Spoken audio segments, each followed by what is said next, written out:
Perumpamaan tentang orang-orang upahan di kebun anggur. Matius 20 ayat 1-16. Adapun hal kerajaan sorga sama seperti seorang tuan rumah yang pagi-pagi benar keluar mencari pekerja-pekerja untuk kebun anggurnya. Setelah ia sepakat dengan pekerja-pekerja itu mengenai upah sedinar sehari, ia menyuruh mereka ke kebun anggurnya. Kira-kira pukul 9 pagi, ia keluar lagi, dan dilihatnya ada lagi orang-orang lain menganggur di pasar.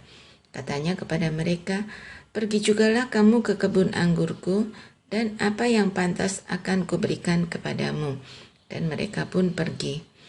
Kira-kira pukul 12 dan pukul 3 petang, ia keluar pula dan melakukan sama seperti tadi. Kira-kira pukul 5 petang ia keluar lagi dan mendapati orang-orang lain pula.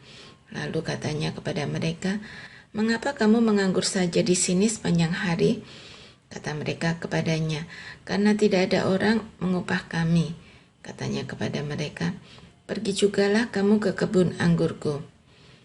Ketika hari malam, tuan itu berkata kepada mandurnya, "Panggillah pekerja-pekerja itu dan bayarkan upah mereka, mulai dengan mereka yang masuk terakhir hingga mereka yang masuk terdahulu." Maka datanglah mereka yang mulai bekerja kira-kira pukul 5, dan mereka menerima masing-masing 1 dinar. Kemudian datanglah mereka yang masuk terdahulu, sangkanya akan mendapat lebih banyak, tetapi mereka pun menerima masing-masing 1 dinar juga. Ketika mereka menerimanya, mereka bersungut-sungut kepada tuan itu. Katanya, "Mereka yang masuk terakhir ini hanya bekerja 1 jam, dan engkau menyamakan mereka dengan kami yang sehari suntuk bekerja berat dan menanggung panas terik matahari." Tetapi tuan itu menjawab seorang dari mereka, "Saudara, aku tidak berlaku tidak adil terhadap engkau. Bukankah kita telah sepakat sedinar sehari? Ambillah bagianmu dan pergilah. Aku mau memberikan kepada orang yang masuk terakhir ini sama seperti kepadamu. Tidakkah aku bebas mempergunakan milikku menurut kehendak hatiku? Atau iri hatikah engkau karena aku murah hati? Demikianlah orang yang terakhir akan menjadi yang terdahulu, dan yang terdahulu akan menjadi yang terakhir." Pemberitahuan ketiga tentang penderitaan Yesus. Matius 20 ayat 17-19. Ketika Yesus akan pergi ke Yerusalem, ia memanggil ke-12 muridnya tersendiri dan berkata kepada mereka di tengah jalan, "Sekarang kita pergi ke Yerusalem, dan Anak Manusia akan diserahkan kepada imam-imam kepala dan ahli-ahli Taurat, dan mereka akan menjatuhi dia hukuman mati. Dan mereka akan menyerahkan dia kepada bangsa-bangsa yang tidak mengenal Allah, supaya ia diolok-olokkan, disesah dan disalibkan, dan pada hari ketiga ia akan dibangkitkan." Permintaan Ibu Yakobus dan Yohanes. Bukan memerintah melainkan melayani. Matius 20 ayat 20-28. Maka datanglah ibu anak-anak Zebedius serta anak-anaknya itu kepada Yesus, lalu sujud di hadapannya untuk meminta sesuatu kepadanya. Kata Yesus, "Apa yang kau kehendaki?" Jawabnya, "Berilah perintah supaya kedua anakku ini boleh duduk kelak di dalam kerajaanmu, yang seorang di sebelah kananmu dan yang seorang lagi di sebelah kirimu." Tetapi Yesus menjawab katanya, "Kamu tidak tahu apa yang kamu minta.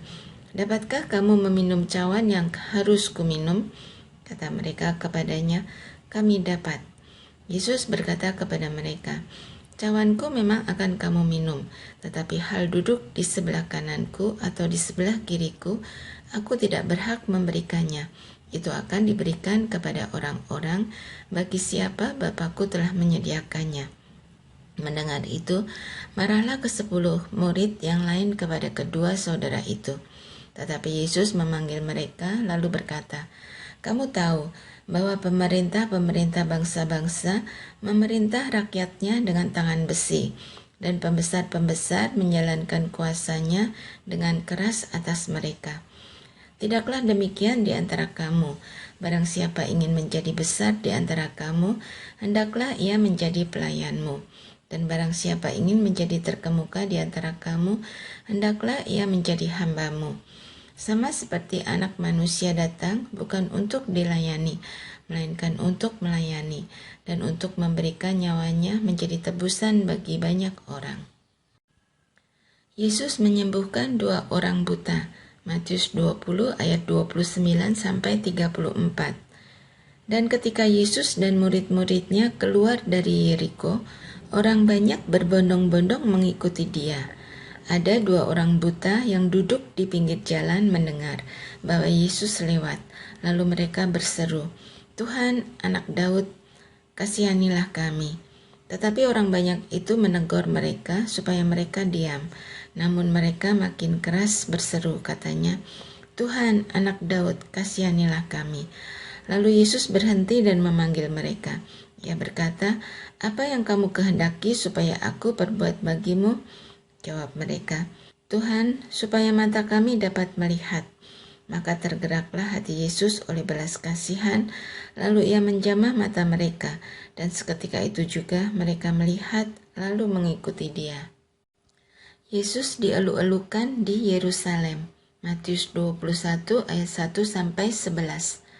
Ketika Yesus dan murid-muridnya telah dekat Yerusalem dan tiba di Betfage yang terletak di Bukit Zaitun, Yesus menyuruh 2 orang muridnya dengan pesan, "Pergilah ke kampung yang di depanmu itu, dan di situ kamu akan segera menemukan seekor keledai betina tertambat, dan anaknya ada dekatnya. Lepaskanlah keledai itu dan bawalah keduanya kepadaku. Dan jikalau ada orang menegur kamu, katakanlah, Tuhan memerlukannya, ia akan segera mengembalikannya." Hal itu terjadi supaya genaplah firman yang disampaikan oleh Nabi. "Katakanlah kepada putri Sion, lihat, rajamu datang kepadamu. Ia lemah lembut dan mengendarai seekor keledai beban yang mudah." Maka pergilah murid-murid itu dan berbuat seperti yang ditugaskan Yesus kepada mereka.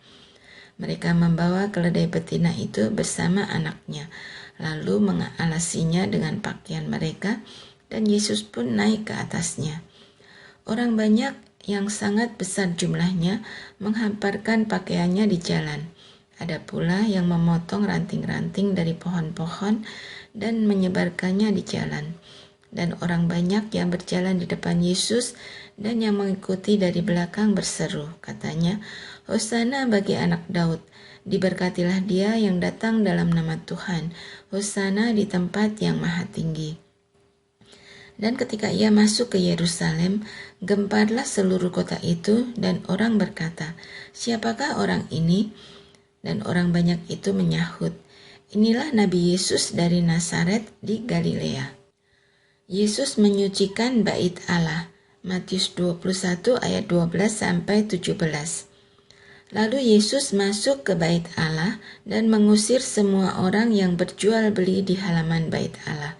Ia membalikkan meja-meja penukar uang dan bangku-bangku pedagang merpati, dan berkata kepada mereka, "Ada tertulis, rumahku akan disebut rumah doa, tetapi kamu menjadikannya sarang penyamun." Maka datanglah orang-orang buta dan orang-orang timpang kepadanya dalam bait Allah itu, dan mereka disembuhkannya. Tetapi ketika imam-imam kepala dan ahli-ahli Taurat melihat mujizat-mujizat yang dibuatnya itu, dan anak-anak yang berseru dalam bait Allah, "Hosana bagi Anak Daud," hati mereka sangat jengkel. Lalu mereka berkata kepadanya, "Engkau dengar apa yang dikatakan anak-anak ini?" Kata Yesus kepada mereka, "Aku dengar. Belum pernahkah kamu baca, dari mulut bayi-bayi dan anak-anak yang menyusu, Engkau telah menyediakan puji-pujian?" Lalu ia meninggalkan mereka dan pergi keluar kota ke Betania dan bermalam di situ. Yesus mengutuk pohon ara. Matius 21 ayat 18 sampai 22. Pada pagi-pagi hari, dalam perjalanannya kembali ke kota, Yesus merasa lapar. Dekat jalan, ia melihat pohon ara, lalu pergi ke situ. Tetapi ia tidak mendapat apa-apa pada pohon itu selain daun-daun saja. Katanya kepada pohon itu, "Engkau tidak akan berbuah lagi selama-lamanya." Dan seketika itu juga keringlah pohon ara itu. Melihat kejadian itu, tercenganglah murid-muridnya lalu berkata, "Bagaimana mungkin pohon ara itu sekonyong-konyong menjadi kering?" Yesus menjawab mereka, "Aku berkata kepadamu, sesungguhnya jika kamu percaya dan tidak bimbang, kamu bukan saja akan dapat berbuat apa yang kuperbuat dengan pohon ara itu, tetapi juga jikalau kamu berkata kepada gunung ini, beranjaklah dan tercampaklah ke dalam laut, hal itu akan terjadi. Dan apa saja yang kamu minta dalam doa, dengan penuh kepercayaan, kamu akan menerimanya." Pertanyaan mengenai kuasa Yesus. Matius 21 ayat 23 sampai 27. Lalu Yesus masuk ke bait Allah, dan ketika ia mengajar di situ, datanglah imam-imam kepala serta tua-tua bangsa Yahudi kepadanya dan bertanya, "Dengan kuasa manakah engkau melakukan hal-hal itu, dan siapakah yang memberikan kuasa itu kepadamu?" Jawab Yesus kepada mereka, "Aku juga akan mengajukan satu pertanyaan kepadamu, dan jikalau kamu memberi jawabnya kepadaku, aku akan mengatakan juga kepadamu dengan kuasa manakah aku melakukan hal-hal itu. Dari manakah baptisan Yohanes? Dari sorga atau dari manusia?" Mereka memperbincangkan di antara mereka dan berkata, "Jikalau kita katakan dari sorga, ia akan berkata kepada kita, 'Kalau begitu, mengapakah kamu tidak percaya kepadanya?' Tetapi jikalau kita katakan dari manusia, kita takut kepada orang banyak, sebab semua orang menganggap Yohanes ini nabi." Lalu mereka menjawab Yesus, "Kami tidak tahu." Dan Yesus pun berkata kepada mereka, "Jika demikian, aku juga tidak mengatakan kepadamu, dengan kuasa manakah aku melakukan hal-hal itu." Perumpamaan tentang dua orang anak. Matius 21 ayat 28 sampai 32. "Tetapi apakah pendapatmu tentang ini? Seorang mempunyai dua anak laki-laki. Ia pergi kepada anak yang sulung dan berkata, 'Anakku, pergi dan bekerjalah hari ini dalam kebun anggur.' Jawab anak itu, 'Baik, Bapa,' tetapi ia tidak pergi. Lalu orang itu pergi kepada anak yang kedua dan berkata demikian juga. Dan anak itu menjawab, 'Aku tidak mau,' tetapi kemudian ia menyesal lalu pergi juga. Siapakah di antara kedua orang itu yang melakukan kehendak ayahnya?" Jawab mereka, "Yang terakhir." Kata Yesus kepada mereka, "Aku berkata kepadamu, sesungguhnya pemungut-pemungut cukai dan perempuan-perempuan sundal akan mendahului kamu masuk ke dalam kerajaan Allah. Sebab Yohanes datang untuk menunjukkan jalan kebenaran kepadamu, dan kamu tidak percaya kepadanya. Tetapi pemungut-pemungut cukai dan perempuan-perempuan sundal percaya kepadanya. Dan meskipun kamu melihatnya, tetapi kemudian kamu tidak menyesal, dan kamu tidak juga percaya kepadanya." Perumpamaan tentang penggarap kebun anggur. Matius 21 ayat 33 sampai 46. "Dengarkanlah suatu perumpamaan yang lain. Adalah seorang tuan tanah membuka kebun anggur dan menanam pagar sekelilingnya. Ia menggali lubang tempat memeras anggur dan mendirikan menara jaga di dalam kebun itu. Kemudian ia menyewakan kebun itu kepada penggarap-penggarap, lalu berangkat ke negeri lain. Ketika hampir tiba musim petik, ia menyuruh hamba-hambanya kepada penggarap-penggarap itu untuk menerima hasil yang menjadi bagiannya. Tetapi penggarap-penggarap itu menangkap hamba-hambanya itu. Mereka memukul yang seorang, membunuh yang lain, dan melempari yang lain pula dengan batu.